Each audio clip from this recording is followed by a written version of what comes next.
আপনাকে কি করে ভালো না বাসি ইয়া রাসূলুল্লাহ।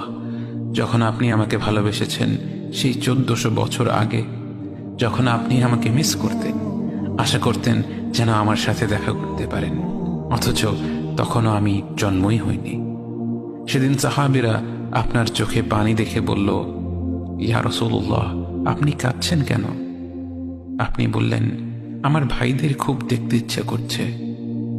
সাহাবীরা বললেন, আমরা কি আপনার ভাই নই ইয়া রাসূলুল্লাহ? আপনি বললেন, না, তোমরা আমার সাহাবী। আমার ভাই হলো তারা যারা আমার পরে আসবে এবং আমাকে কখনো না দেখেও তারা আমাকে বিশ্বাস করবে। মৃত্যুশয্যায় শুয়ে আপনার অন্তরে এই চিন্তা ছিল যে আমাদের পরিণতি কি হবে। উম্মতি উম্মতি বলতে বলতে আপনি আপনার রবের নিকট ফিরে গিয়েছেন।